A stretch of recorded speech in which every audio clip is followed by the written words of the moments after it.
personality. On your screen, you can see him. Dr. Vikram Pattarkine is a chemical environmental engineer with a PhD in environmental engineering from prestigious Virginia Tech University in USA. He presently runs an independent consulting practice, providing innovative environmental supervision strategies and solutions around the world. In the past, he has held leadership positions in consulting, manufacturing, research, and technology development. His present work involves the application of artificial intelligence to achieve environmental sustainability. Besides environmental supervision, Dr. Vikram is a keen student. He calls himself a student here. We spend a lot of time on this: yoga, Bhagavad Gita, and Vedanta. He also mentors an online holistic lifestyle management program to achieve health, well-being, and inner joy. Dr. Vikram speaks regularly on the environment, yoga, Vedanta, as well as Bhagavad Gita. He has given talks in many parts of the world and has traveled to over 24 countries for his work. Dear friends, Vedas literally mean knowledge, which exists in the universe. The deepest Vedic knowledge is in the Upanishads or Vedanta. Mandukya Upanishad, which is the shortest of all Upanishads, consists of only 12 verses and talks about 3 states of experience, namely waking state, dreaming state, and deep sleep state. In today's session, the distinguished speaker, Dr. Vikram, will explain us in simple terms these 3 states. How are they experienced? Are they really the way they seem? Why learn them? Can this lead to fulfillment, etc., etc.? Actually, these are not easy concepts at all. We have been reading a lot about them over the last few years. It was my long-standing desire to explain these concepts to our dear students. But somehow, due to lack of time, because we remain so much busy with academics, IIT, JEE, etc., and also due to lack of a good speaker or competitive speaker who can come down to the level of beginners and explain them in a very lucid manner, I could not conduct the session on this for very long, on this very important topic for a long time. Finally, when I spoke to Dr. Vikram a couple of days ago, thanks to Dr. Mona Didi, I was convinced that only Dr. Vikram is absolutely the right person to do this session. Thanks, Dr. Vikram, for agreeing for this session at such a short notice, in spite of being extremely busy. On behalf of students and staff of Mushtif and Aryaan Higher Secondary School, let me extend a very warm welcome to you. So over to you, Doctor. The session. Thank you, Venkatesh, for inviting me here.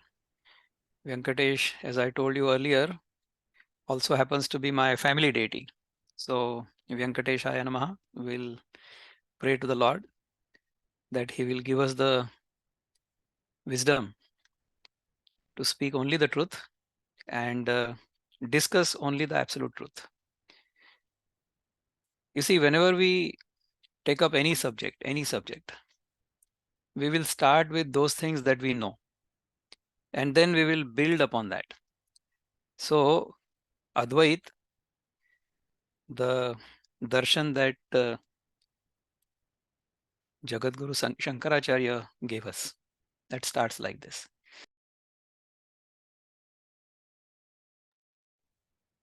So what I will do is I'll start with some very basic things. I will start with our own daily experience, and then I will pause in between just to make sure that all of you are getting it. When we study mathematics, for example, when we go to the first grade, second grade, we learn the multiplication tables. In Marathi, when I went to school, my mother tongue happens to be Marathi. We learned the tables as be ek be, be dune char, be trik saha, be chok aat.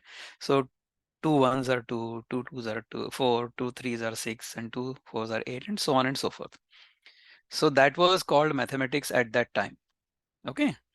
Then as we progressed further, mathematics got divided into 3 for some reason, beyond my comprehension at that time. One portion used to be called arithmetic, another portion used to be called geometry, and the third portion used to be called Ankaganit, Bijganit. What is it called in algebra? Yes, algebra. Okay, good. So, as I said, I studied in Marathi for quite some time. I still think in Marathi, and as I speak to you, I translate my Marathi thoughts into English.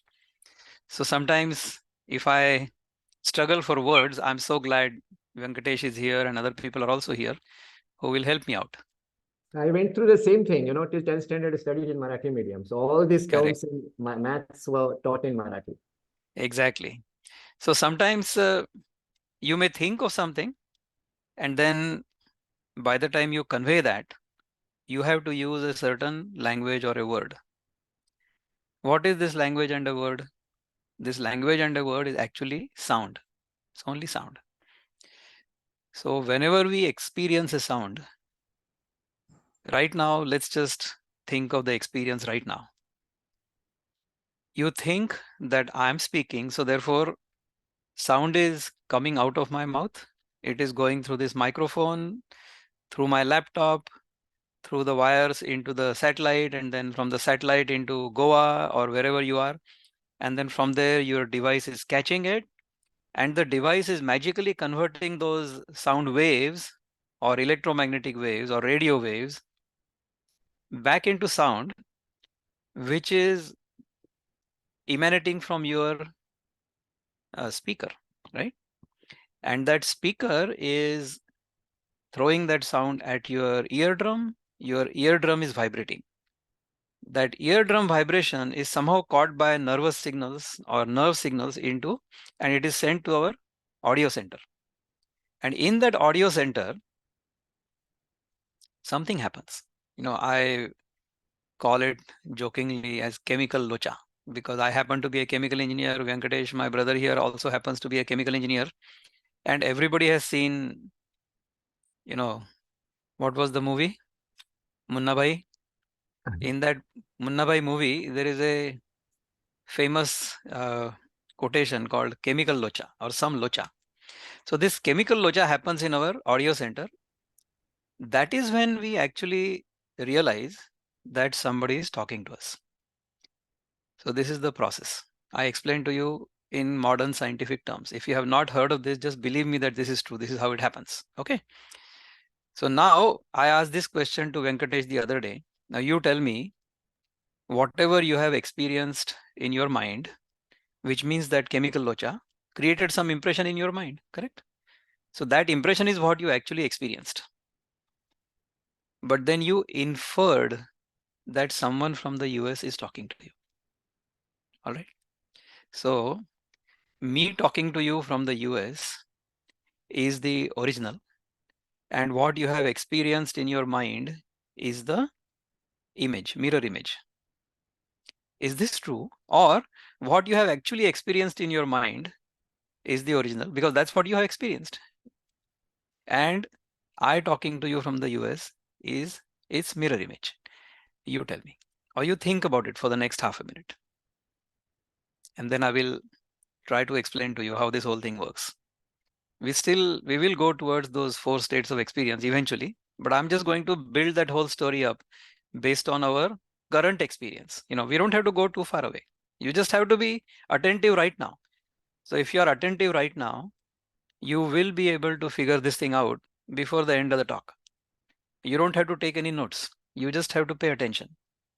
So if you pay attention, you might get it even now.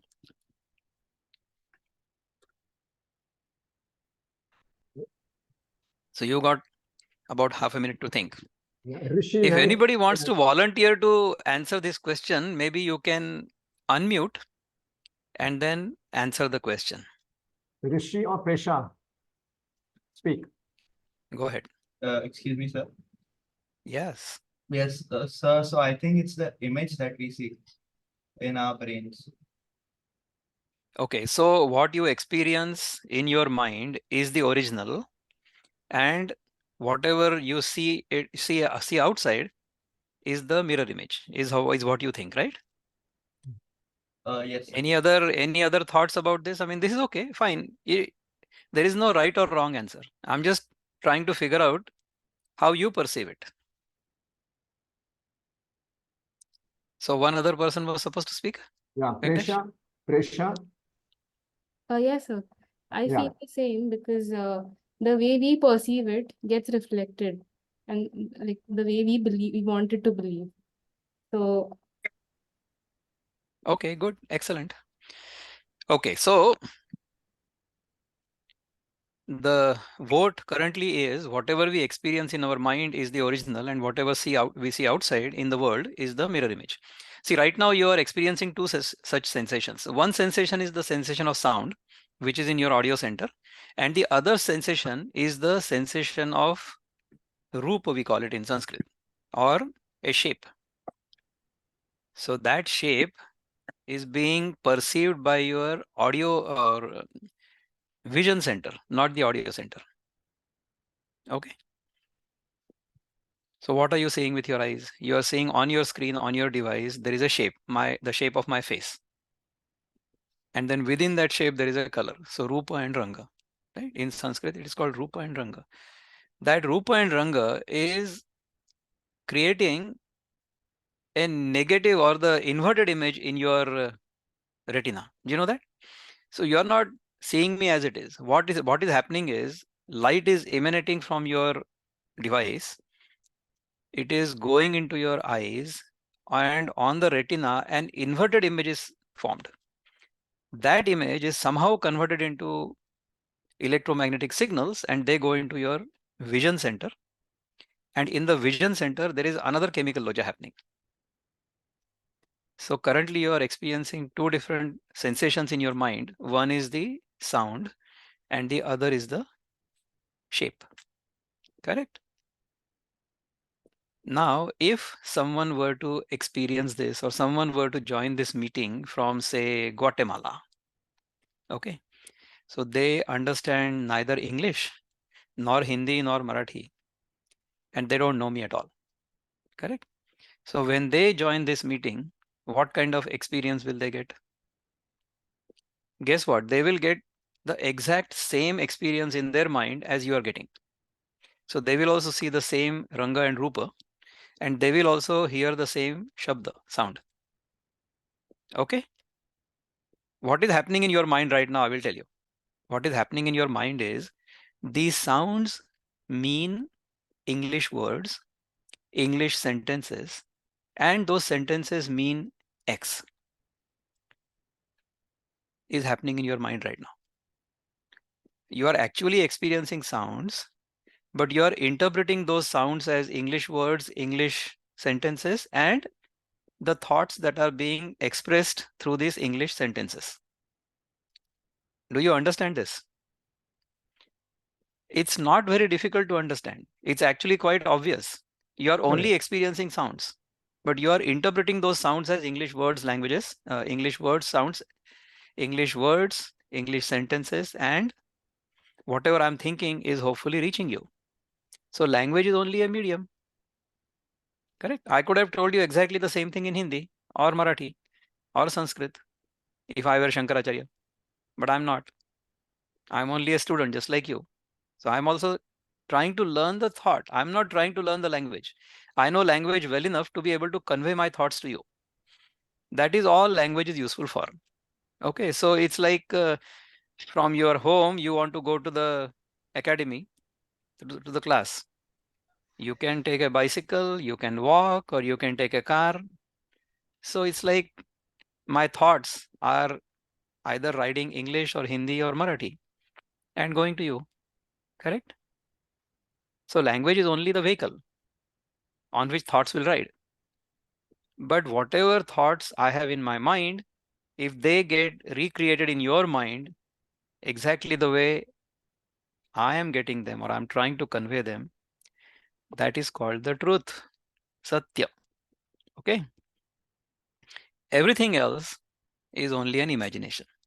So, for example, the person from Guatemala, this imaginary person from Guatemala who's listening to this talk, is not going to be able to interpret this talk at all because they have no prior experience of English. So what is the conclusion of this whole example? The conclusion is we will interpret our current experience based on whatever experiences we have had in the past. We will compare the current experience with all of the experiences of the past, and then we will interpret the current experience as such.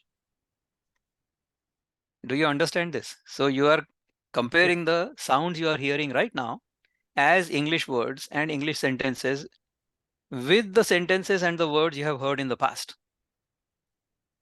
And since they match, you are interpreting the current experience as I'm talking to you from America. Got it?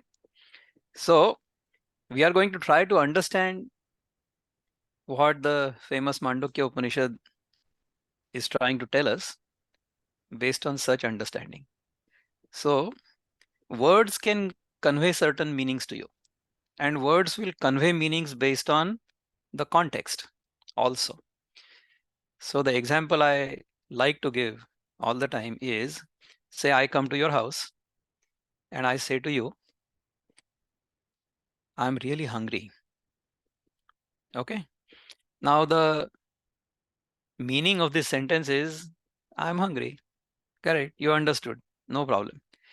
But is that the meaning? Is that the real meaning of those words or that sentence? No. The meaning, the implied meaning of the sentence is, can you go inside and get me some food? And then I will eat and I'll be satisfied. That is the implied meaning, correct? So all of these Upanishads also have a similar implied meaning. If you were to learn the Ved or the Upanishad based on the Vakyartha or the literary meaning of the sentence, you will be misled. You will not get there at all. The main purpose of Upanishads, the main purpose of Ved is to ensure that we live happily in all of our experiences. We live happily in all of our experiences. So what are these three experiences that the Mandukya talks about? The most vivid experience is the one that is happening right now. This is the waking experience. All of us are awake, I hope. So the other experience is a dream. You know, is there anybody in this whole meeting who has never had a dream? Some of you are probably dreaming even right now, correct? So two experiences. One is waking. Doctor, later, Yes. whether it's good or bad. We'll discuss later. I have a nice question on that later. Yeah, absolutely. So I'll just go through these three states of sure. experience and then we will talk about it. Then I'll take the question. Yeah. So one experience is the waking experience, which is right now. We think all of us are awake, right?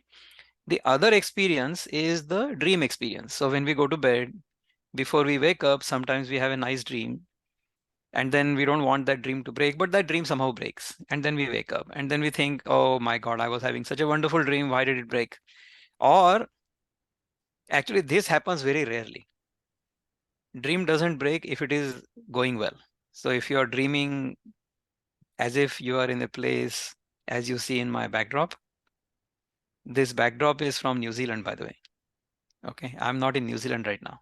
It's all, computers are great. Zoom is wonderful. You can create all kinds of virtual reality. I happen to be in my office in America, but I'm appearing as if I am in New Zealand, right? So one is waking, another is dream. In the dream, we can create all kinds of wonderful scenes. Okay, so if you happen to have a good dream, it's very hard to break. But if you have a nightmare, oh my God, it will break very quickly. So imagine a tiger is chasing you in the dream. It doesn't matter how fit you are, how many times you go to the gym and what kind of healthy food you eat and how fast you can run. Even Usain Bolt will not be able to escape a tiger. Okay, the tiger will eventually come and jump on you. Once the tiger jumps on you, then you are going to wake up. Oh my God, what happened? But when you wake up, then you realize that that tiger was only in your dream. Then you say, phew, the tiger was only a dream. But your chest is going to be pounding. You will be sweating all over the place. if you're lucky. Otherwise, something else will come out of some other orifice, right? So you don't want that to happen, right? But while you were in that dream was very real. You come to know that that dream is a dream only when you wake up. Correct? So there is one state of waking, another state of dreaming. And the third state is when neither of this is experienced. So waking is absent, dreaming is absent, and we are in deep sleep. So we are not experiencing anything at all. So a lot of times people will think that deep sleep is an absence of experience. It's not an absence of experience. It is an experience of absence. It is an experience of absence of waking and dreaming. And then when we wake up, we say that, you know what, last night I slept quite well, but in between I had some bad dreams, right? So who can actually say that? Tell me. The one who is awake was not there in the dream. He was not there in the deep sleep. So for example, if you have a little brother or a little sister and your mother says, isko thoda sula do, put him to bed. Now you go and try to put your little brother or sister to bed, and then you ask the brother or sister, Raju, if Raju is asleep, then Raju is going to move his finger. So if Raju moves his finger, you know that Raju is not asleep. But if Raju is asleep, he is not going to hear you and he is not going to move his finger. So that is the test that the waking Raju is absent in the sleep. You get it?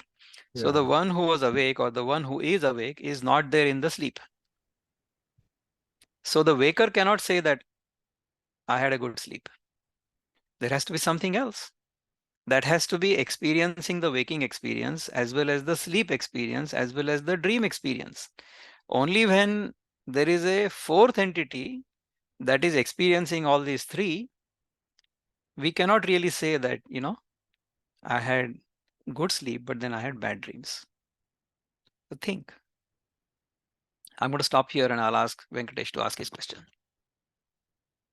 Go ahead, Venkatesh, please. No. So I will ask this question little later. It's a little advanced question. Okay, no problem.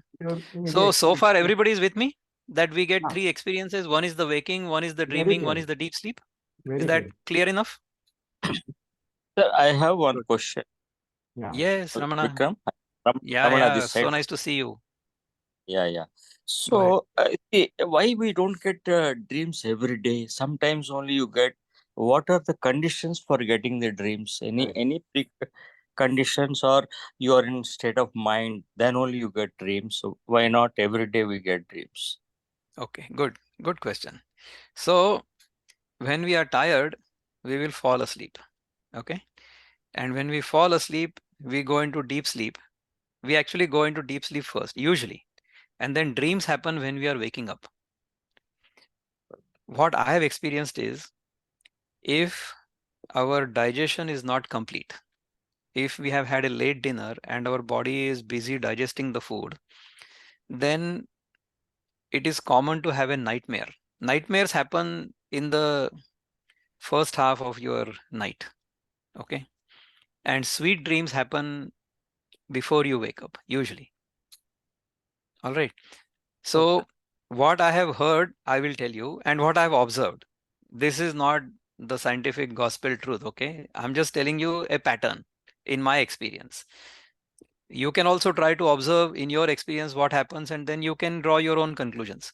See, knowledge, as we try to gain knowledge of everything around us, knowledge of everything other than ourselves, knowledge of the other. That knowledge of the other is based on patterns. So for example, right now, you are trying to understand the thoughts I have, which I want to convey to you based on the language you know. Correct? So you are comparing these sounds with the patterns you have heard in the past. And that's how you are understanding what is happening right now. So our understanding of any subject happens to be based on certain patterns.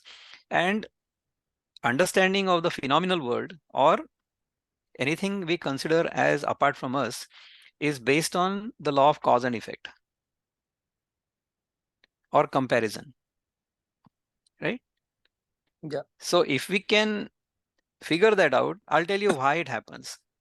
Whenever I sleep empty stomach, my goal is to finish my eating business before about 2 o'clock in the afternoon and not eat anything after that. So until I go to bed at night, say 10 o'clock or whatever, my stomach is completely empty. If I go to bed with a completely empty stomach, I get wonderfully deep sleep and I don't have any dreams. If I do have dreams, the dreams are actually quite pleasant and I even remember them. Okay. So the trick is don't eat a heavy dinner, then you will not have bad dreams, because then the body is already still active trying to digest the food, and that's when you get dreams. You cannot really completely fall asleep because the body is not completely at rest. That's what happens. So try that sometime if you are able to. If you don't have any medical restriction about fasting, then you can fast. So don't eat any dinner and try to sleep, see what happens. You may wake up because you're hungry, that's fine, but you will not have a dream. In the waking experience you will feel bad, no, I have not eaten, so I should eat. So What it I will have not be a dream. observed, Go ahead, yes, Bhatia ji. You want to say something? yeah, what I have observed that while sleeping, so so say at 10 or 10:30, if I am listening to news, I listen to Kejriwal news or I listen to some other news, and that news makes an effect on my mind, and I will dream of that news item in the night. Correct. So the spiritual guru I have learned from, he doesn't consider anybody his disciple and he doesn't want to be anybody's guru. His name is Swami Anubhavananda. Okay, he always gives this wonderful example. You know, we are so interested in watching TV and watching movies and watching horrible serials before we go to bed. So the name he always gives is Jalti Train Mein Latakti Lash. If you watch a movie like this, then he asks the question, is Bhagwan Krishna going to come into your dream with a Murali? No, no, no. If you watch a horrible movie like this before going to bed, then Bhagwan Krishna will come into your dream with Sudarshan Chakra. That's what will happen. The moral of the story is the thoughts we entertain before we fall asleep continue, and then when we wake up with the same thoughts. Because during deep sleep, we don't experience anything, right? We experience only absence. So during that time, even the experience of time disappears. So whatever thought you had before falling asleep, you wake up with the same thought. Because during that deep sleep period, time had disappeared for you. You see what I'm saying? So thought gets continued. Correct. That's the reason in our culture, they say that the kind of thought we entertain when we leave this body is the Yes. kind of life we get when we come into another body, right? You don't have to believe any of this, okay? You have to take all of these things. The reason all of these things are told to us, because we are expected to take charge of our own actions, their consequences, stop blaming the world, improve ourselves, and have a good life, not only just for us, but also for others as well as for the environment around us. So if we understand these fundamental things that Upanishads are trying to teach us, not only our life is good, but the lives of people around us is also good. The environment is protected. I talk about the environment because I happen to be an environmental engineer. As well as the society at large remains at peace. This is the understanding I have from the limited study of the Upanishads I have done, or whatever I have heard. I have not read any Upanishad because I am not very well read. In Marathi or Sanskrit, the word for learning or somebody who has learned is not well read. Well read is a Western concept.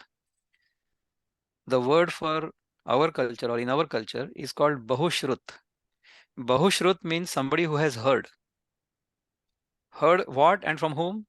Heard the truth from someone who has experienced it. And what is truth? I already explained to you. When whatever thoughts I want to convey are conveyed to you exactly the way they are, and they create the same impression in your mind as it is in my mind. Then the language that is used for conveying those thoughts is called the truth. Did you understand it? So this word, these words or these sentences or this language will be called the truth if it is conveying the thoughts I have in my mind exactly the way to you. And then in your mind, the same thoughts or the same impressions should get created. That is called the truth. So now let's come back to this Upanishad. The Doctor, can Upanishad I will, just find something about the same thing? yeah, please, please Uh, interrupt me by all means. Yeah. Go ahead. Doctor, Thank you. I feel, I may be wrong also. The waking state is the most powerful state. And according to what I have read, isn't it responsible for constructing the dream state? Dream state. Because Absolutely. according to me, if you have unfulfilled desires, then I think one should get more dreams. So isn't it a nice way if you want to eliminate, stop, having desires? So maybe you will not get dreams, you'll only get deep sleep, which is desirable, isn't it? Great. So medical science tells you that deep sleep is desirable, it is necessary, and it helps you recoup. So think of deep sleep as charging your iPhone or Android phone at night when you go to sleep. What do you Correct. do? All day long you are using your phone Hmm. and the battery will get discharged. So Right. at night when you go to bed, you put your phone onto the charger. So when you wake up, the phone is also fully charged. You are also fully charged and the phone is also fully charged. Hmm. For what? Getting discharged again all day long. Correct. Correct. Correct. So yes, the point you put forward is absolutely correct, Venkatesh. If your behavior, thought process, actions during the waking experience are good and proper, Hmm. then your dreams are also good and proper. In fact, I will tell you a shlok from the Gita that conveys this in just one verse. Bhagavan says, Yuktahara viharasya yuktacheshtasya karmasu Correct. yuktaswapnavabodhasya yogo bhavati dukkha. So I Correct. spoke in Sanskrit. Yeah. I told you the truth, but did you understand it? Those who understand Sanskrit will understand, but those who don't, for them it is only a noise, correct? Like for me, I don't understand Sanskrit. I have learned the translation and I have, learned the verse by heart. So that's why I know the verse, but the meaning is yuktahara means yukta ahar. Ahar means whatever we take in, not just the food we take in through our mouth, but every impulse that comes into our mind through our five senses, that is called ahar. If it is yukta, means if it is proper. Yukta vihar, yuktahara viharasya. Yukta vihar means how we act during the day. What do we do in the day? Yukta vihar. How do we behave? What kind of thoughts we entertain? What kind of actions we do? What kind of serials we watch? What kind of news we entertain? Yuktahara viharasya. Yukta cheshtasya. Cheshta means effort. So what am I doing right now? In Hindi, I would say मैं आपको मांडुक्य उपनिषद के बारे में कुछ बताने की चेष्टा कर रहा हूँ, ऐसा बोलेंगे हिंदी में, ठीक है ना? तो चेष्टा मीन्स एफर्ट. एंड कर्मसु, any activity you do during the day. युक्त चेष्टस्य कर्मसु युक्त स्वप्नावबोधस्य. युक्त स्वप्न and युक्त avabodh. So our current experience is avabodh, which means waking experience. So your waking experience should also be good, then your dream experience will also be good. In fact, before we bring anything into reality, we dream about it, is it not? Right. Right. So even the words that are coming out of our mouth or of my mouth right now, they are starting from my mind first. So in my mind, there is a thought. Then that thought is getting expressed through my words. So it is coming out as words. That is what is happening, isn't it? So even our sankalpa, even our thoughts, they have to be proper. Hmm. Only then we will have both avabodh and swapna as yukta. So we will have good dreams because we have done good deeds during the day.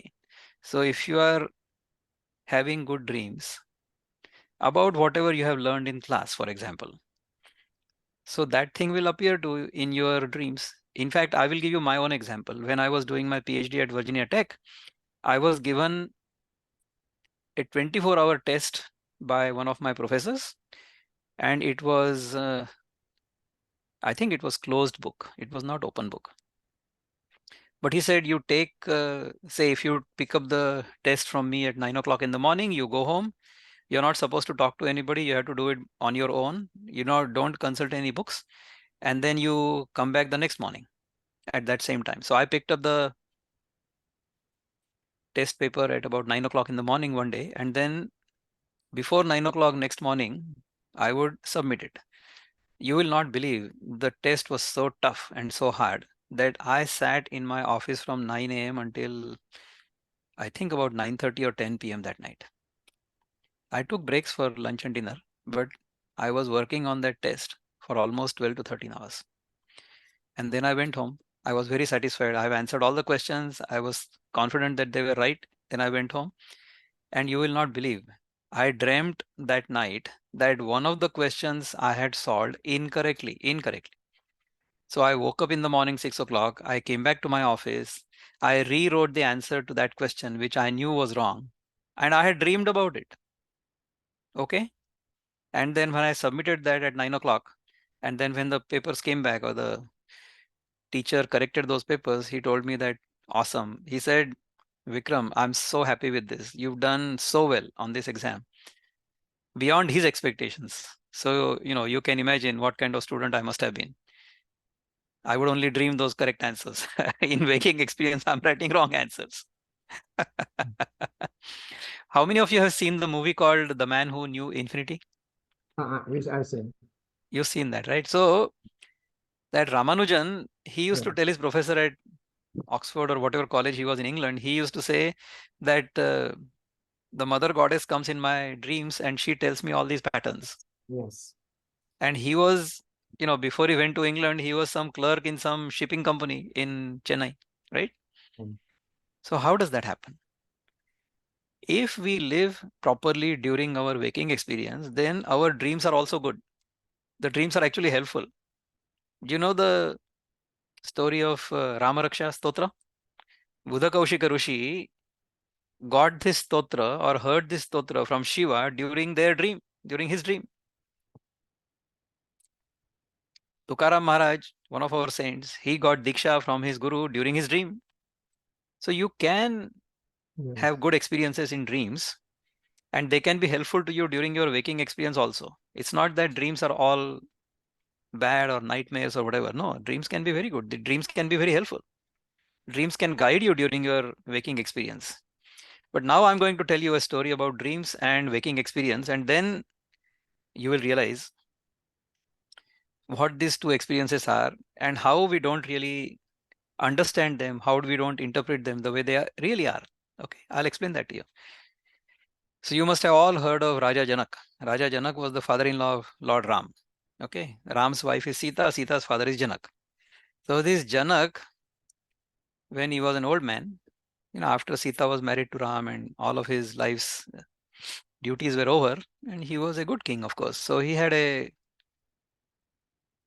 good time going, right? So one time in his dream, he dreamt that his kingdom was invaded by a neighboring kingdom and he was defeated in the battle and he was driven away.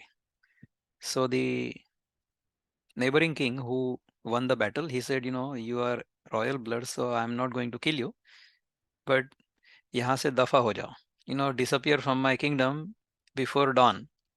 So Raja Janak keeps walking all night, and by dawn he is out of the kingdom, which means that the kingdom must not have been too big, right? So anyhow, he goes out of the kingdom, and then There he is very hungry and tired because he's been walking all night. So he sees that there is some bhandara going on. In some temple, they are distributing prasadam, food. So he goes and stands in line. But with his luck, by the time his number comes for getting the food is almost over. So the person who is serving the food, he scrapes the bottom and then hands over a few crumbs to Raja Janak. So Raja Janak is finally happy that, okay, I've got something to eat. All night long, I have been extremely tired and, of course, defeated in the war, not a good thing. So he wants to sit down and eat. And at the same time, a kite comes and picks up whatever roti he has in his hands and runs away. So even that food is gone. So then Janak is, of course, very distraught with this. He is in deep sorrow. He is very upset and he says, he wakes up doing hahakar. Ha ha ha ha ha. Ha ha means, of course, in English, ha ha means you're very happy. But in Hindi, hahakar means you are very distraught. So when he wakes up shouting like this, then his gatekeeper, who is guarding his bedroom, he walks in and he says, what happened, Maharaj? So Maharaj says that, such a bad thing happened. Our kingdom was invaded. We were defeated. I was driven out of the country. And this is what happened. He says, Maharaj, you are in your bedroom. You are in the palace. You are fine. You just had a bad dream. Okay. But the Raja is not convinced. Janak is not convinced. He says, what are you talking about? I just saw this. I just experienced all of this. I was defeated. I was hungry and I was going to eat, and this kite came and snatched away my chapati. Was that not real? Was that real? Or is this real? Whether I am in the palace, is that real? Or was that dream real? Yeah, ye such, yeah, wo such. This is what he says. So the guard is only a guard. No, he is a gatekeeper. At 2 o'clock in the morning, he is not going to be able to answer this kind of question. Yeah, ye such, yeah, wo such. Maharaj, mere ko pata nahi. So by this time, the queen gets up. At that time, I guess the king was old. So the queen was sleeping in the next bedroom because the king must have been snoring all night long, right? So the queen wakes up. She says, what is going on? So she comes and the king asks her the same question. Yeah, ye such, yeah, wo such. Is this true or is that true? The queen says, 2 o'clock in the morning, why are you asking me such stupid questions? Go to sleep. The queen must have seen his quirks all life long, right? So she doesn't give a damn to this. She says, okay, go to bed. The king must have lost his marbles. And everybody, he asks the same question. When he wakes up in the morning, he goes to the darbar and he asks everybody, yeah, ye such, yeah, wo such, whether this is true or that is true. Then suddenly, this whole thing spreads all over the town that the king has lost it. So then there is a sage called Ashtavakra. He's a young boy actually. Ashtavakra means he's bent at 8 places. This Ashtavakra is a hardcore Advaiti. He is a self-realized master. Okay, although he is very young, he comes to the darbar. He comes to the palace, to the assembly. So to him also, the king asks the same question. Is this true or that is true? He says, king, settle down. Tell me, right now you are in this assembly, all of your ministers, I am here, you are here, everything is here. Are you experiencing this? He says, yes, of course I am experiencing this. At this time, is that dream here? Is that defeat and war and hunger and frustration, is that here right now? He says, no, that's not here. Okay, great, wonderful. When you were in that dream, when you were defeated, when you were driven out of your kingdom and you were frustrated, at that time, was this palace and this assembly and all these ministers and were they there? They said, no, you were not there. But I said, were you there? Ashtavakra asks Janak, were you there? He said, yeah, I was there. Oh, okay, yeah, great. So in your dream, this assembly was not there. This waking experience was not there. Correct? Now, in this waking experience, this assembly is here, but the dream is not there. Correct? So the bottom line is, na ye sach, na wo sach. Then tum hi sach. So neither this is true, nor that is true. Then what is the truth? Oh my God, you are the truth. Tatvamasi. You are that truth. Because you were here, you were there, and you are here. So you were there in both the places. But these places don't exist in the presence of each other. Correct? So when one is present, the other is absent. When the other is present, the first one is absent. But you are present in both. You understand this? So who is the one who is experiencing waking? Who is the one who is experiencing dreaming? And who is the one who is experiencing deep sleep? That must be something different. That something different is referred to as Turiya in the Upanishad. Okay? So what experience is this? That I, the ever-present I, is the one who experiences the dream, who experiences the waking, and who experiences the deep sleep. And that I is the only I who can say, when in the waking experience, that I had a nice sleep, but then I had some bad dreams. So that I is the Turiya. Okay. Now I'm going to pause here and see if there are any questions. Does that make any sense? Yes, very much. So is Turiya Brahman, doctor? You Oh, what see, is it? Turiya, Brahman, Atman, Turyatita, Samadhi, all of these are simply words. Okay. These words are simply sounds. And if they make no sense, then they are noise. Okay. We understand meanings of the words when somebody defines those meanings to them, to us, and when we experience that within our experience, only then we understand those things. See, the reason we started with our daily experience is because this daily experience is available to all of us and we have all experienced it. Okay. Turiya is only a word. What is Turiya? We cannot really experience the way we experience waking or dreaming or deep sleep. That's not how we experience it at all. Okay. What Turiya means can only be pointed at. Words can only point you towards Turiya, but you will not be able to experience Turiya through words. Because Turiya or that experience or that subject which is experiencing all of these states. You see, what happens is when we wake up in the morning. When we wake up in the morning, automatically what happens is our sense organs becomes active. So our eyes will start seeing, our ears will start hearing, our nose will start smelling, our tongue can start tasting if we eat something, and our skin will experience the sense of touch. Correct? So this thing happens automatically when we are awake. We don't have to do anything. This is simply the way it is. Nature works in that manner. Okay.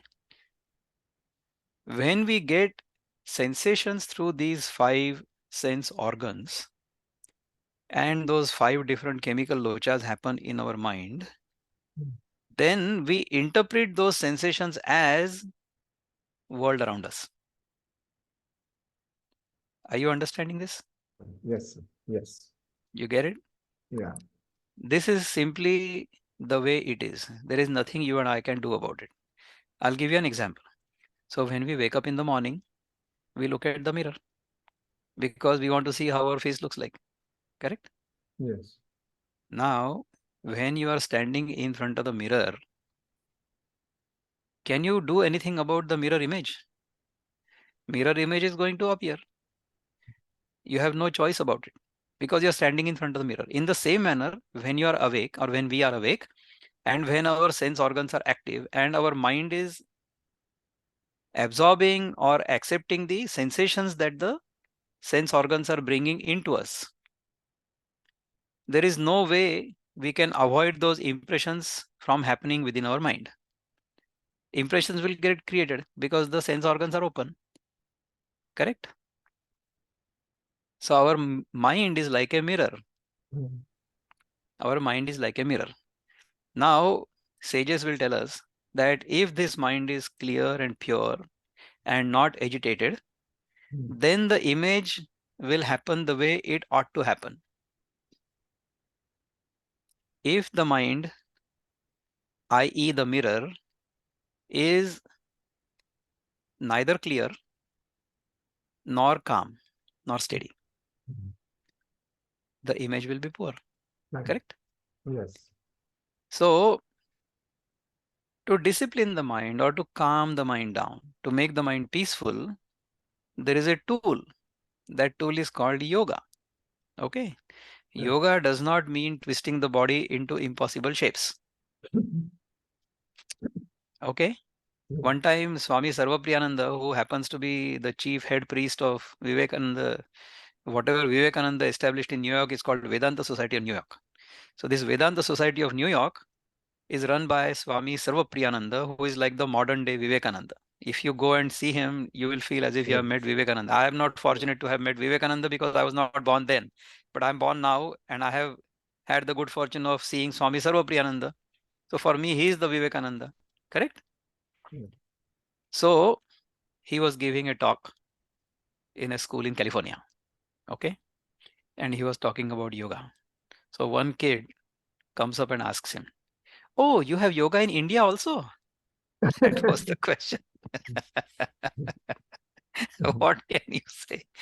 So people think that yoga was invented in the West and Indians learned it thereafter. It's not like that. So yoga is not what we think it is. When you hear the word yoga, then you always think of some impossible shapes and Ramdev Maharaj and all that. People do all kinds of impossible looking shapes. If you learn those, or if you are learning those, if you get into an impossible shape and if you are not able to come out, then what? And you have to Right. call the doctor. That's not a good thing, right? So Mm. yoga is not twisting the body. Yoga is for straightening the mind, disciplining the mind. So Patanjali Muni says, Yoga Chitta Vritti Nirodha Tada Drashtu Swarupya Avasthanam. So he says that yoga is basically the technique by which whatever vrittis appear in our mind, whatever impressions appear in our mind, we have to calm those down. Mm. Mm. Calm those down. Okay. Yes. In that calm mind, in that serene mind, in that unagitated, unpolluted mind, tada drashtu swarupya avasthanam. So we will realize our own essential nature. So we will realize who that drashta or who the observer is. You see, in our waking experience, three things happen. Okay. I, the observer, am observing the world. Correct? So I am experiencing the world outside through my five senses, and that whole process is called experience. Correct? So I, the experiencer, am experiencing the experienced object. Correct? So this is called, in Sanskrit, this is called Triputi. Triputi means three things, right? One is the experiencer, one is the experience itself, and the experienced object or the world. Correct? So this is how we experience the world. We all have a common experience of the world, by the way. Okay, so all of you who are in this talk are experiencing the same thing. Correct? Hopefully. So hopefully everybody is understanding what I am wanting to convey to you. Whether you are experiencing that or not, I don't really know, because it depends upon your attentiveness. What you will do in your own mind, I'm sure everybody is doing the same thing. What you are doing is, whatever you are hearing from me, you are trying to compare that with whatever experiences you've had. And then in your mind, there are questions. How can this be? Right? So our Swamiji, Anubhavananda, always gives this example. This is very funny. So that's what I'll tell you. So I am the speaker means in Hindi or Sanskrit, it is called the Vakta. If you go to Bihar or Bengal, they call it Bhakta because they cannot say wo. Yeah.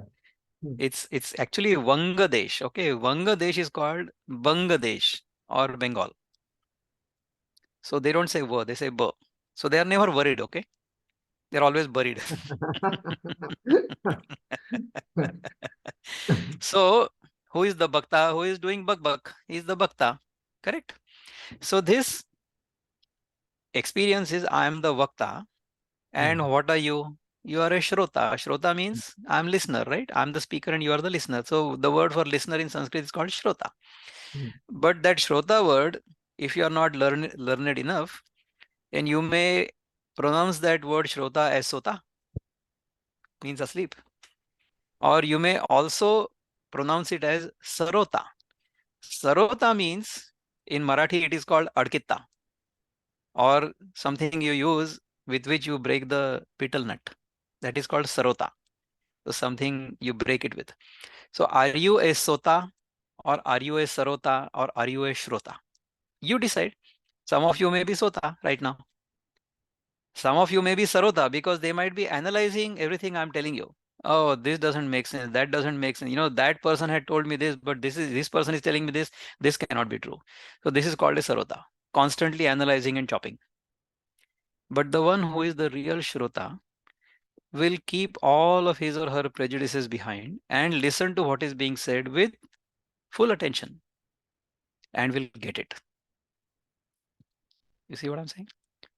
So if you are attentive, if you don't have any prejudice, then you will be able to understand whatever I'm saying, because hopefully I'm only explaining things to you based on your own current experience. This is not the JEE exam. You don't have to remember any of this thing. You just have to understand this. That's all.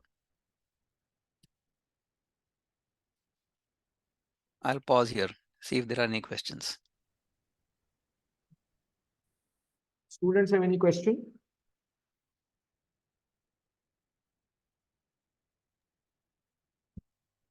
So we have only talked about the 3 states of experience so far. Doctor, And we the are not- 4th state, I think from the- student point of view, could you please explain the deep sleep? What exactly happens in deep sleep? A deep little sleep more is the clearly. experience that happens when we are in the class and the teacher is so boring that we don't hear anything. That is called deep sleep. Deep sleep is actually the experience when So mind is there is neither completely waking off, nor right? dream. Mind is The completely mind is off. shut down. The Or mind is shut body down. The is sense organs are shut down. And shut that down. deep sleep experience is common to all of us, by the way. So in deep sleep, we experience our own inner bliss, but we experience that bliss in unawareness. Okay, but that bliss will linger on for a while. So when we wake up in the morning, we don't feel like getting up because we are enjoying that bliss of deep sleep. Correct? Right. So deep sleep is an experience of our own true self, because there is no experience of the world during that time, right? See, what happens is when we are experiencing the world through our sense organs, and when we are doing things to obtain things, or when we are doing things to succeed, when we are doing things to procure things or get rid of some things, you know, we all want to procure a good job.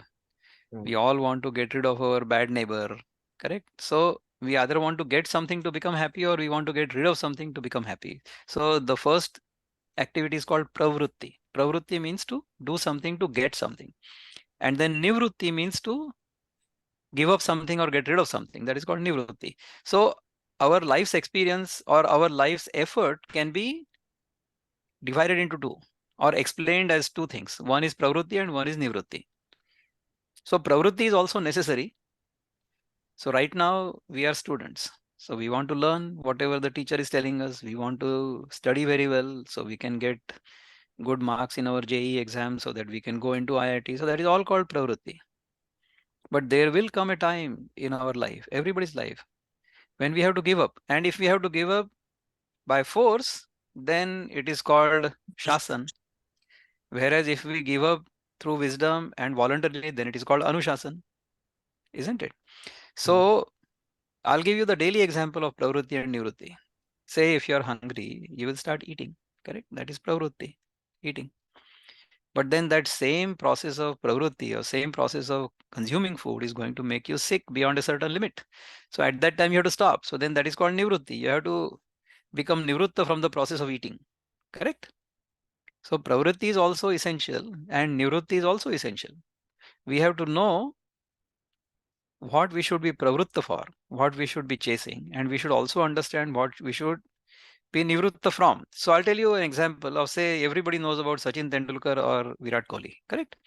So when they were young and they were learning their skills as students, I'm sure they would have given up a lot of things. So whereas some of their friends might be partying or going to a movie or just going to a park or wasting time, these guys were busy practicing their batting, correct? That is why they became world famous.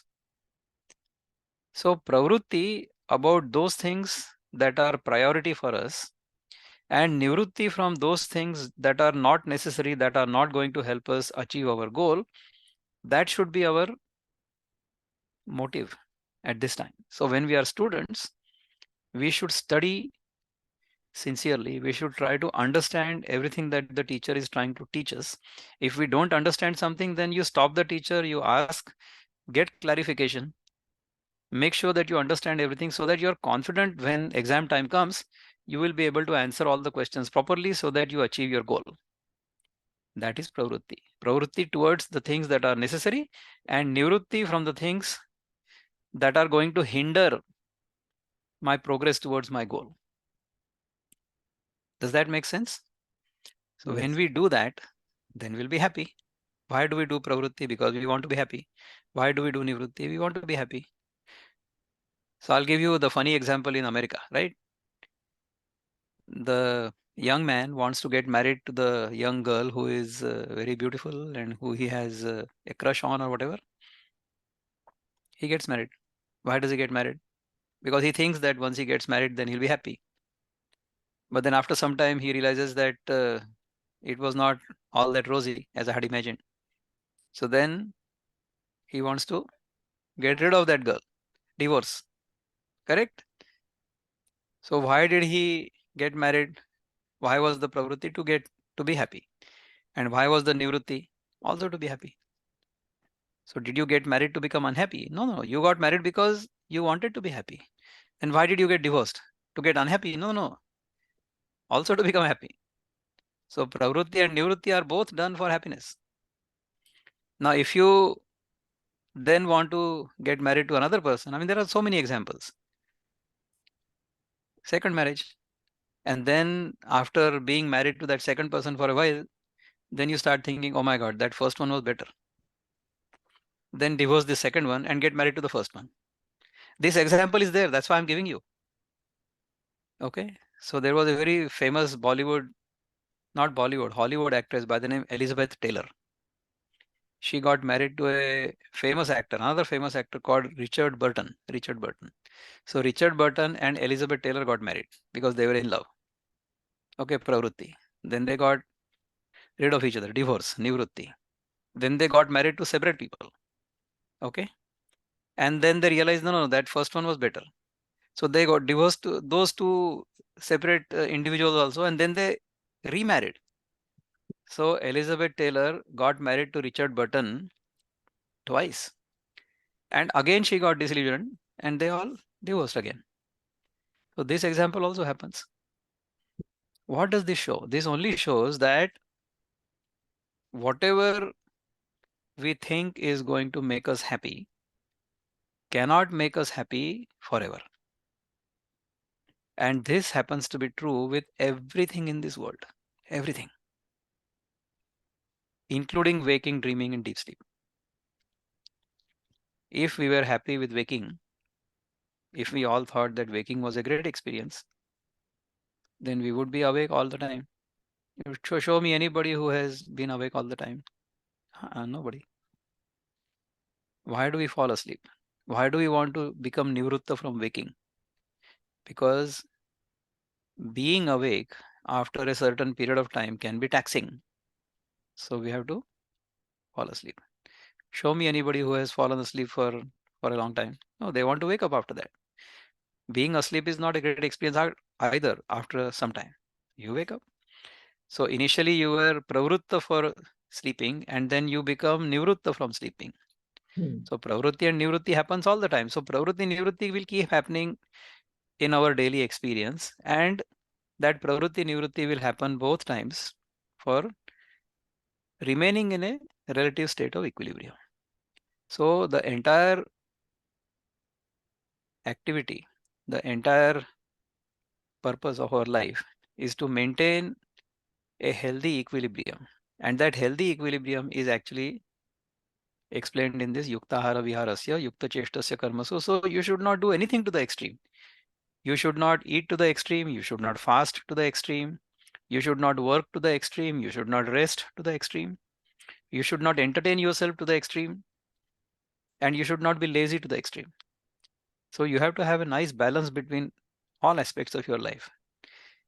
When we understand some of these fundamental things from the Upanishad, I haven't completed the story yet. The end is going to be fascinating. That is going to throw you off. How's that? Are you ready for all that? Venkatesh? Yeah. Amazing, Doctor. Would you like to throw some light on effect of samskaras on these states? Yeah, I will definitely tell you that. So let's understand what this Turiya is and what this waking, dreaming, and deep sleep is, and how we experience it, and how we experience it exactly the opposite of it is. That is what I'm going to explain to you now first. So all of you must have had this experience of taking a train to go somewhere, right? So what we do, we go to the train station, we sit in the train, and then our parents or our friends have come to see us off, and they are also sitting in the train with us, and now the train is about to start. What happens is the train on the next platform starts, and we are looking at that train, and it seems to us that our train is moving. I'm sure all of you must have had this experience, correct? So for a moment we think, oh my God, my train is now moving, so I should tell my parents or my friends, you should get down now because this train is starting. So you better get down, we'll move. But guess what? Your parents and your friends, they are looking at the platform on the other side. And they tell you that, no, our train is not moving. That train is moving. So therefore, it seems to us that our train is moving. So what has happened? As long as our attention is on the moving train, it will keep appearing that our train is moving. Correct? Are you with me? Then what do? We look at the platform. When we look at the platform, we realize that, oh my God, no, my train is not moving. The other train is moving. So what do we learn from this experience? When we are awake right now, it seems that I am awake. Okay. Then I go to sleep. It seems to me that I have fallen asleep. And when I dream, I think that I have gone into the dream state. This is not how it happens. This happens exactly the other way. What happens is, in my awareness, I, the observer, observe the waking state come and go through my awareness. So when I woke up in the morning, that's when this waking experience started for me. It will last for a while and then it will go away. But my awareness will remain the same, isn't it? Then I go into deep sleep. The deep sleep is over. Then I go into dream. Then I think that I have fallen asleep and I am dreaming. No. In my awareness, deep sleep comes and goes. And in my awareness, dream comes and goes. Correct? As long as my attention is on the waking experience, as long as my attention is on the dream experience, and as long as my attention is on the, well, you don't have any dream experience or deep sleep experience, but as long as I think that these experiences are real, as long as my attention is on these experiences, it will seem to me that I have gone to sleep or I have woken up. It's not the way. What happens is, in my awareness, waking, deep sleep, and dream come and go. But to me, it seems that the opposite, because my attention is on that. All of you tell me, when you were a child, when you were in primary school, and then you came into middle school, then you came into secondary school, whenever you went to bed and woke up. So whenever you woke up, did you ever feel any change in your awareness of your own being? When we wake up, initially there is a sense that I am, right? Then there is a sense that, I am a boy or a girl, or whatever name you might have had or you might have. So those things come thereafter. But initially the awareness is I am. So that awareness of our own being, आपल्या असण्याची जाणीव, हमारे होने की जो जाणीवला काय म्हणू आपण हिंदीमध्ये, अवेअरनेस, हमारे होने का जो अवेयरनेस होता है ना, वो तो सेम ही होता है. It's the same, isn't it? So that awareness is fundamental. And in that awareness, waking, dreaming, and deep sleep come and go. That awareness is called Turiya. Okay. So this awareness never changes, but we are thinking of Turiya as something we are going to observe. That's not the way it's going to happen ever, because the observer will never become the observed. You can look at yourself in the mirror, but you cannot really look at yourself by turning your eyes inwards. You cannot do that. Correct? Yes. So this observer, the prime observer, who is observing everything, who is aware and who always exists, that is called the Turiya. So Turiya literally means the fourth, but there is no fourth at all. Just to distinguish from these three, the fourth is indicated. The fourth is fundamental, and on this fourth, three states appear and disappear, appear and disappear. That's what happens. What is the utility of all this? Yes. The utility is, if we understand things the way they are, then we will deal with them the way we need to deal with them, isn't it? So if we see our own face in the mirror and we want the face in the mirror to look beautiful, who doesn't want to look beautiful? Raise your hands. 0 hands, of course. Correct? Everybody wants to look beautiful. If you want that mirror image to look beautiful, what will you need to do? You will have to put makeup on your own face, isn't it? There is a verse for that in Gita. It says, Uddharedatmana atmanam natmanam avasadayet atmaiva atmano bandhur atmaiva ripuratmana. So Uddhared atman atmanam means we should raise ourselves by ourselves. We should not fall into a ditch. We are our own best friend, bandhu, brother, and we are our own worst enemy, ripuratmana. So we have to lift ourselves by ourselves. If you want to become healthy, you will have to go to the gym. I cannot go to the gym on your behalf. If I go to the gym, I will become healthy. Okay. So we have to raise ourselves by ourselves. We have to make effort to improve our quality of life ourselves. Nobody else can do it for us. Atmanirbhar Bharat. You have heard this, right? So we cannot be dependent upon anybody else. We have to be Atmanirbhar. If we are Atmanirbhar, then nobody can bother us, isn't it? Nobody can have any leverage on us. So if we understand things the way they are, if we understand the nature of who we are, if we understand the nature of world, and if we understand how this world functions, it seems to us that the world is run by an intelligent power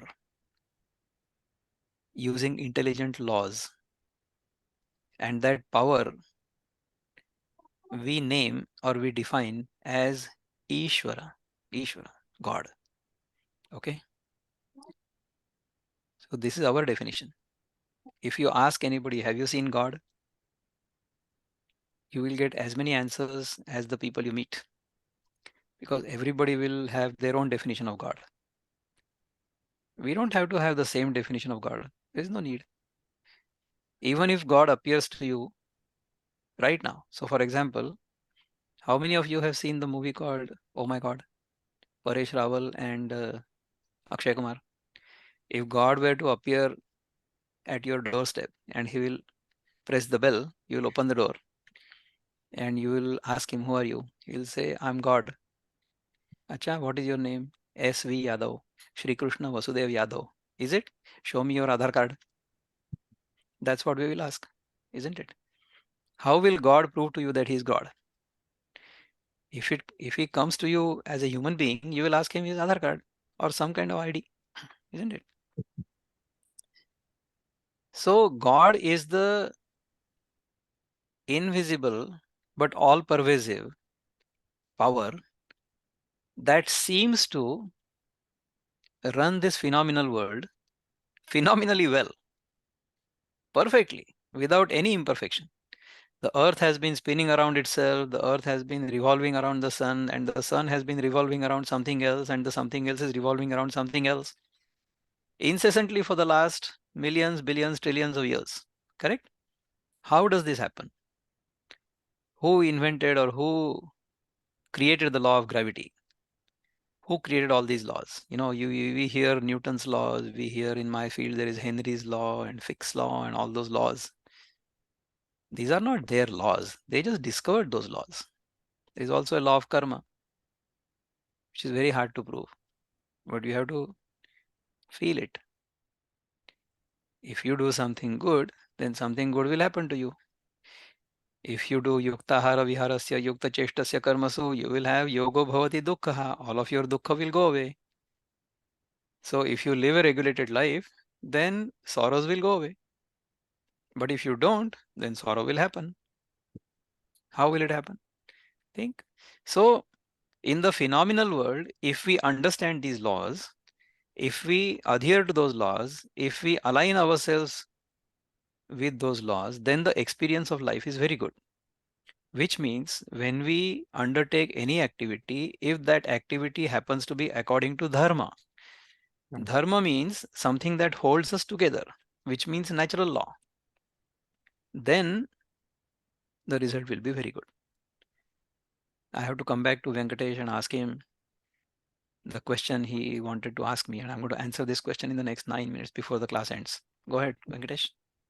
No, sir. A couple of things. One is that samskara, effect of samskara, good samskaras on all this. And also, I think you have explained all the states very well and simplified like anything in a shortest possible time. But how is this connected to symbol Om? That I think has not come. Right? Okay, good. Exactly. So that was your question, right? Can I ask a question, please? Yes, please. You see, what I understand from your talk, and you have given example of Raja Janak also, that it needs a lot of spiritualism, a lot of yoga practice on our part to, I don't know whether even that is possible to control our dreams. Dreams are uncontrollable. We may fast, we may fast for half day, or we may think in goody terms, but still, are they controllable? That's a good question. In my experience, if our waking experience is good, if our waking experience is lived in a yukta hara viharasya yukta cheshtasya karmasu, then the dreams are not bad. I can tell you that. If we get a dream that appears to be bad, it could teach us a lesson. One of the things I have heard, and I believe it to be true. Okay, so I cannot have any proof for you for that. Based on our previous karma, based on all of our previous actions, we have to go through certain experiences in this birth. That is called prarabdha. Okay. Correct. So if our waking experience is good, so we deliberately live well. If we consciously live well during our waking experience, and if we live according to dharma or according to the natural law, then whatever bad experiences we are supposed to get according to our prarabdha will be experienced by us during our dream and not during waking. So for example, if in my prarabdha, I am supposed to go through an accident, then that accident may not happen to me during waking, but that accident may happen to me during the dream. So I will go through the same trauma Okay. in my dream, experience the sorrow, but then I will wake up knowing that only it was a dream. That is what will happen. Correct? Understood. Yes. Okay, so I'm going to go back to Venkatesh's questions regarding how the sanskar will affect us. See, what happens is our current experience or our current actions are dependent upon our samskar. Okay, so that is why samskar are very important, so that our current actions are proper. The only way it can happen is by reinforcing good samskar all the time. Okay, so if the samskar is we should not get angry, okay, if we practice not getting angry, then even when a challenging situation happens, we will respond to it properly rather than reacting to it in anger. Okay, so that's why there is a need for practicing good things. So we have heard that it is good to get up early in the morning, go to bed early at night. Early to bed, early to rise is the way to be healthy, wealthy, and wise. That's what we heard, correct? So if we practice that, what happens is over time, the practice becomes so sahaj, or it becomes very easy. So practice makes man perfect, isn't it? Right. So when we keep doing good things over and over and over and over again, then we get used to those things. And then doing those things when the time comes is not that difficult. So for example, in your class, you are learning about, say, mathematics. You practice solving those mathematics problems to such an extent that whenever you see similar problem in the exam, then you can solve it very easily. So that is the use of sanskar. That is the utility of sanskar. So when we undertake good sanskar, or when we undertake good activities that create good sanskar, that will help us pass the examinations of life quite easily. That is the importance of sanskar. And the last question about Om. Om is only an explanation of whatever has been discussed so far during this entire 1.5 hours. A corresponds with the waking experience. U corresponds with the dream experience, and or the humming sound corresponds with the deep sleep. And the silence between first Omkar and the next Omkar is the Turiya, the Turiya experience. So Turiya means the one who is experiencing silence as well as the absence of silence, which means the sound. So the one who is experiencing all these three states coming and going, that is the Turiya. So Om.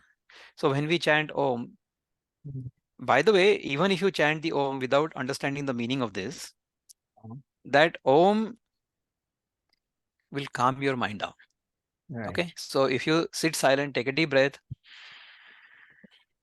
Oh.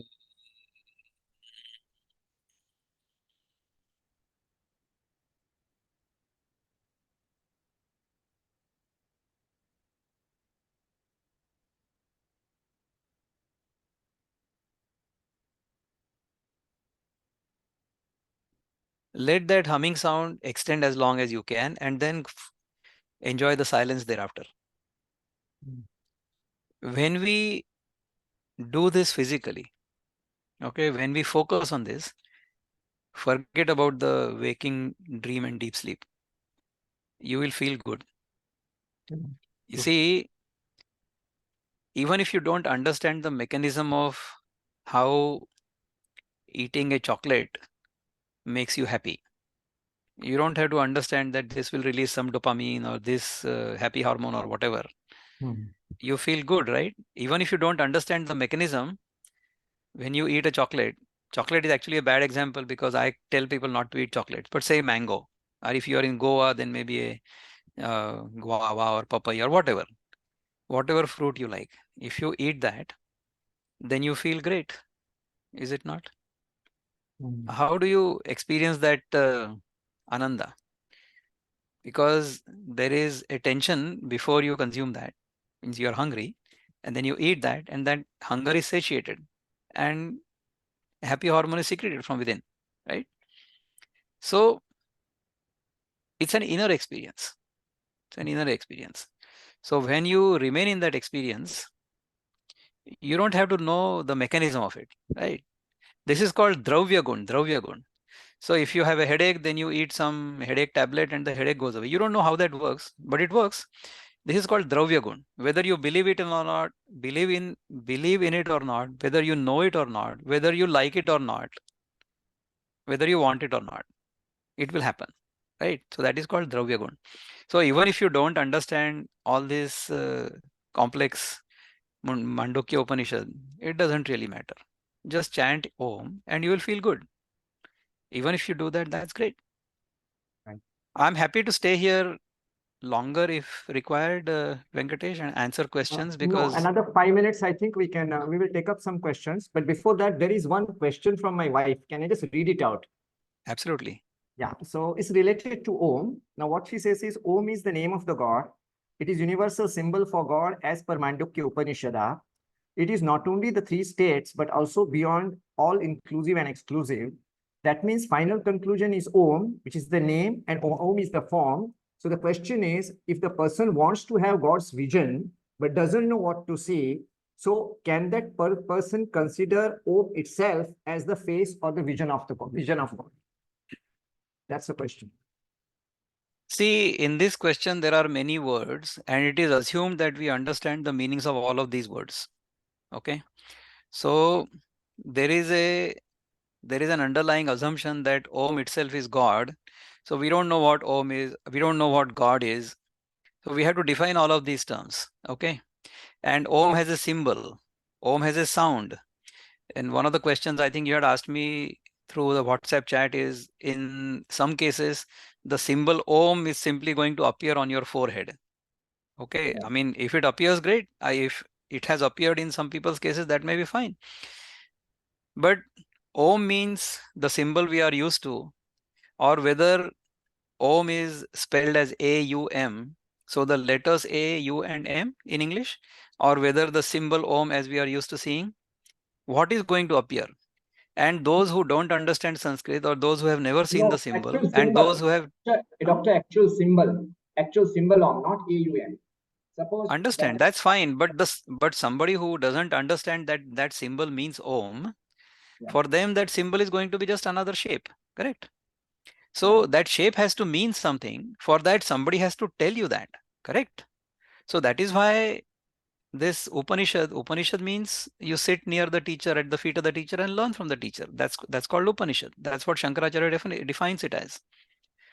Upanishads are supposed to teach us to realize who we are. Okay.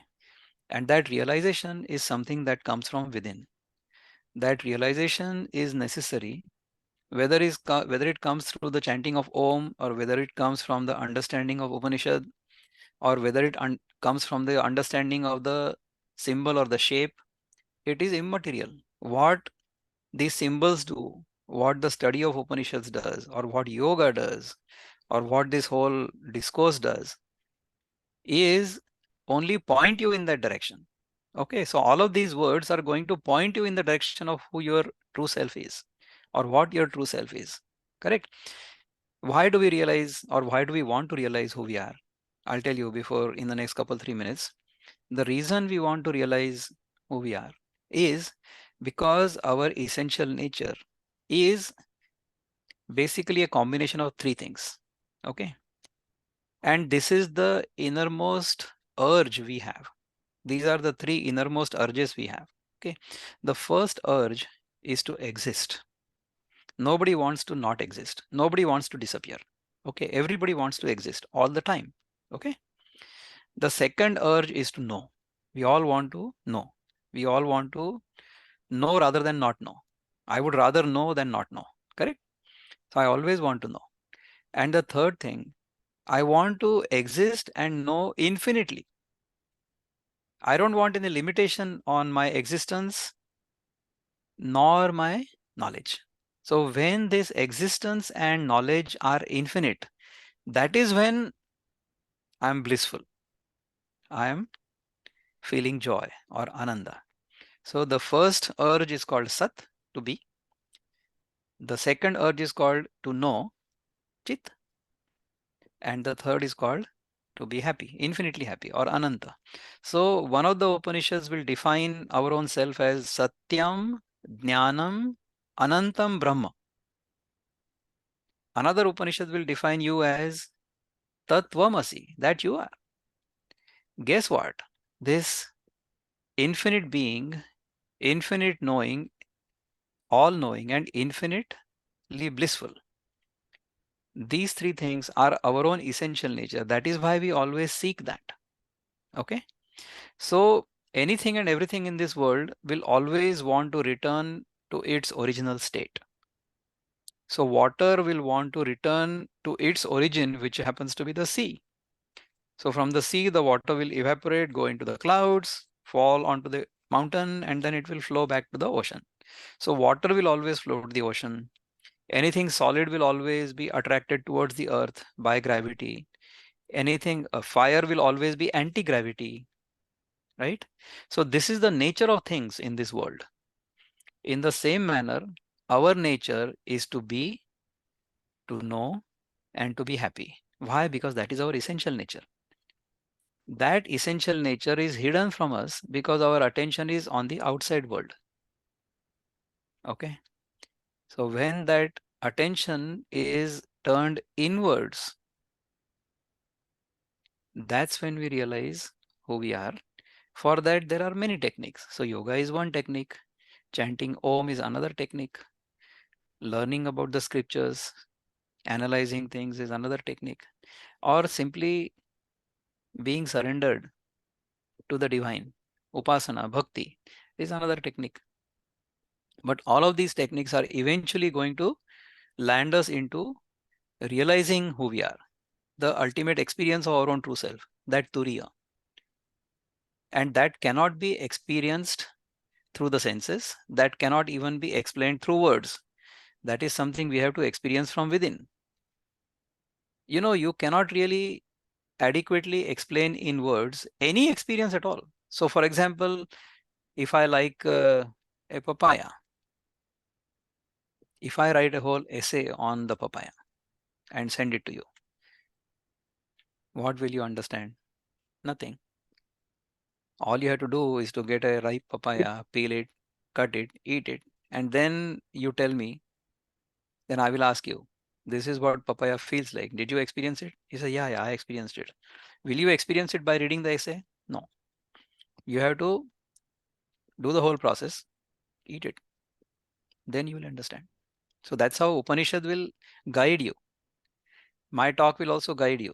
But when you live in that manner, when you experience all of these things in that manner, then you will realize, oh my God, this is what it was. I was never moving. The train outside was moving.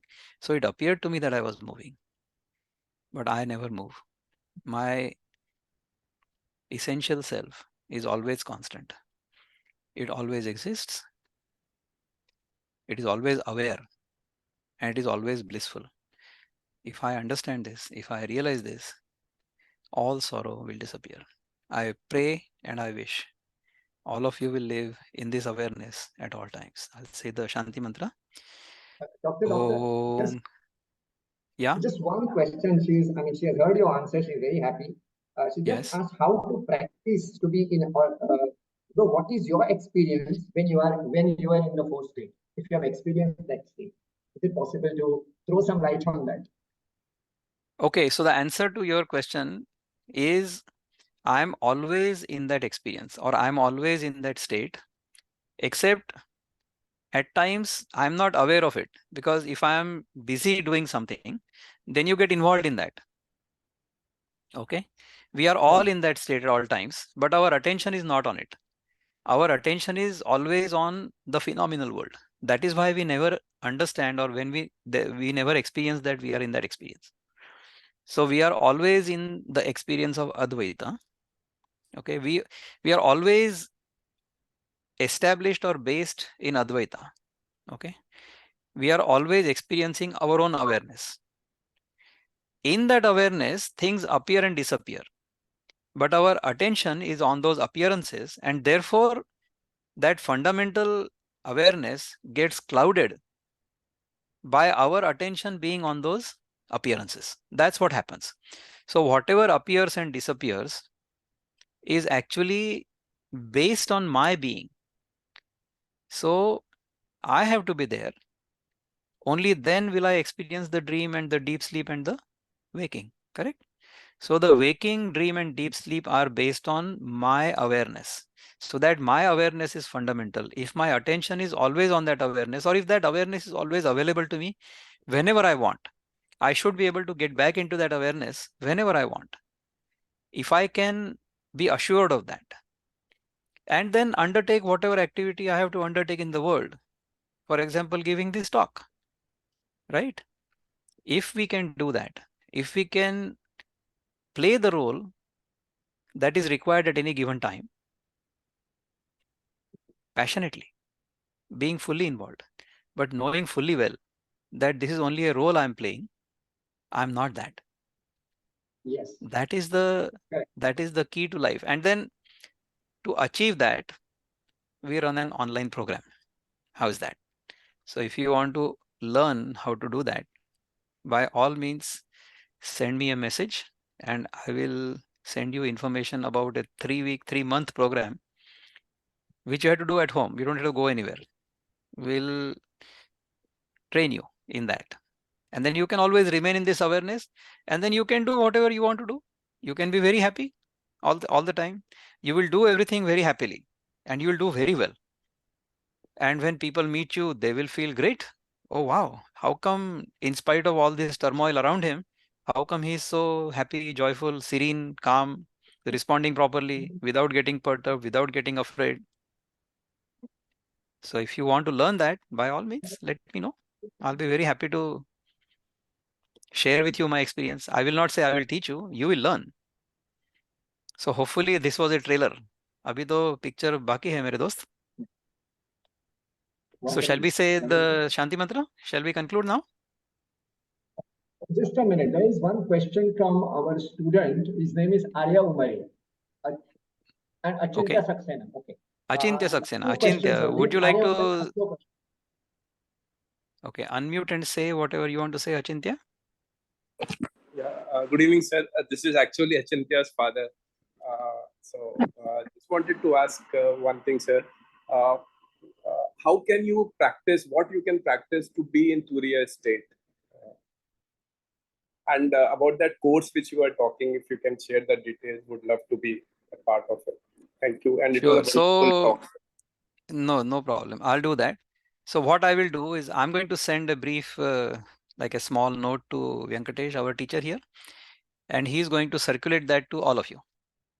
It will have a link in that. So on that link, you can set up a time. If you happen to be in Bharat, the default calendar time is Bharat. So you can select a time that suits you and set up a time to talk to me and my team about it. Okay. It's called. Ansha, ask your question quickly. We are running out of time. Quickly. Okay. Go ahead. Okay, sir. Yes, sir. So when it comes to dreaming, I've always been fascinated about these two topics, which are lucid dreaming and sleep paralysis, sir. So could you please shed some light on these two topics?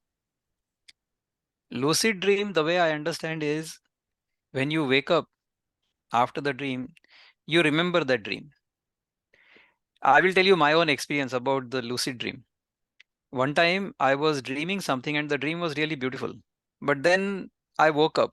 I knew that I was dreaming. I was in my awareness, knowing fully well that the dream experience is going through my awareness. I was quite aware of that. And then I woke up. But I didn't complete the dream, by the way. The dream was going very well. And I thought I should complete that dream. So I went back to sleep. I went back to the same dream. I completed the dream and then I woke up. Because I was in that awareness that this dream experience is going through my awareness. I wasn't thinking that I'm in that dream. No, I was aware that the dream experience is going through my awareness. So when you are in that awareness, Actually, Venkatesh, if you don't mind, I don't mind staying here for some more time and answering questions, because it seems that people are having good questions. So it's entirely up to you. For me, it is daytime. It's only 11:45 my time in the day. So I'm happy to stay for a few more minutes. Would you like me to? Because there is one very fundamental thing I have not been able to touch, and I would love to touch that. Because if you catch that, then, oh my God, if you catch that, you will be really liberated right here and right now. That has nothing to do with my program. If you understand this, so I'll tell you in the next couple 3 minutes about it. You Am I see, audible, doctor? Am I audible, yes, doctor? yes, Yeah. So can we wind up in 5 minutes? in 5 minutes for sure. Yeah. Okay. Okay. So whatever we have discussed in the last hour and a half and plus 10 more minutes. Yeah. Where is it right now? Where is it? It's only a memory, is it not? Hmm. It's only a memory. Let us say this is memory number 1. And now you think of the dream you had last night. Okay. The lucid dream. Where is that dream right now? It's another memory, right? Now you tell me, what is the difference between memory 1 of waking of the last 1.5 hours and the memory of the dream that you had last night? Both are memories. Understand? What does this mean? This means that even the waking is like a dream. Now what happens is, when you are dreaming, the dream is very real. The dream seems to be very real. Within the dream, or when you are having that dream experience, the dream is very real. When will you understand that the dream is dream? When you wake up from the dream. Correct? When will you realize that this waking experience is like a dream? When you wake up from the waking dream. Into what? Into that Turiya. If only you can catch that even the waking experience is like a dream. All we can always experience is the present. We cannot experience the past. The past is only a memory. And future hasn't come here yet. Even if you want to imagine the future, that future is going to be imagined and experienced right now. If you want to experience the past, that past is going to be experienced right now.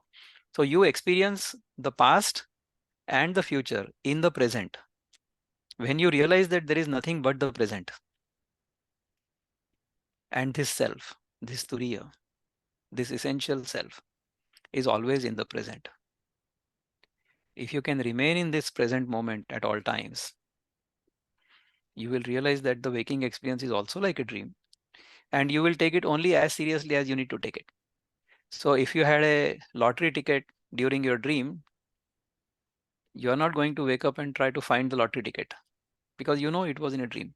In the same manner, whatever wealth you may generate during this lifetime, when time comes for you to leave this experience, we leave this body, leave this world, can you carry anything with you? Nothing. Do you really own anything? No. Everything you think you own has always been on this planet in some form, shape, or the other. Even this phone I own, this phone consists of material that has always been on the planet. This material has been put together in such a way that it functions like a phone right now. You see what I'm saying? In the same way, everything in this world we call as mine is only notional. I don't really own any of this. Whatever exists in this universe belongs to the divine. Ishavasya Upanishad, the first mantra says, Ishavasyam idam sarvam yat kincha jagatyan jagat tyena tyaktena bhunjitha magrada kasya svedhanam. So anything and everything I perceive as the other, idam means this, is completely pervaded by the divine. Ishavasyam idam sarvam. Yat kincha jagatyan jagat, even the smallest of all things, is pervaded by the divine. Tena tyaktena bhunjitha, you should enjoy that by relinquishing it. Magradha kasya svidhanam, you should not covet anything that doesn't belong to you. So nothing really belongs to us. Everything belongs to the divine. So we can use everything around us. So the environment can be treated as a resource for us, and we should treat that resource as our mother nature, right? If we treat it like that, if we utilize only those things that we require, truly require, if we live according to yuktahara viharasya yukta cheshtasya karmasu, we will all be completely free of sorrow. So it's my wish and prayer that we all remain always blissful, always devoid of sorrow at all times. Wonderful. Om Purnamada Purnamidam Purnat Purnamudachyate Purnasya Purnamadaya Purnamevavashishyate. Om Shanti Shanti Shanti. Hari Om. Shri Gurubhyo Namaha. Hari Om. Thank you. So just one small thing on behalf of students, we just like to thank you.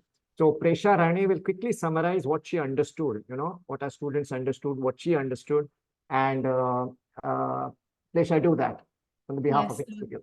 good evening all. I hope I'm audible and visible. Very much. Go ahead. Yes. The key to growth is the introduction of higher dimensions of consciousness into our awareness. Quoted by Lao Tzu, has been proved by Dr. Vikram tonight. I would like to extend a heartfelt gratitude to Dr. Vikram for gracing us with this enlightening discourse on the four states of experience.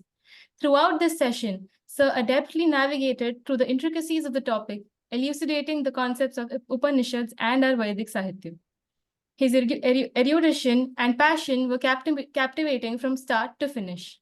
We dived into this expedition by understanding the two sensations of Ranga and Roop, or as Sir likes to call it, chemical locha, and how language is just a medium to convey our thoughts. Sir elucidated what the truth really is. That is, when something is conveyed by a person to another, and the thoughts that the person has are passed on to the other without any change in them, then the language used is the truth. So explained how we interpret our current experience according to what we have experienced in the past. So very well said that the Upanishads are a gist of helping us live satiated lives. We further went on to learn the three states of experience that the Mandukya Upanishad is trying to teach us, and that they are the waking state, the dreaming state, and the deep sleep state. The deep sleep state is an experience of our own true self. So explain the role of patterns that are responsible for dreams.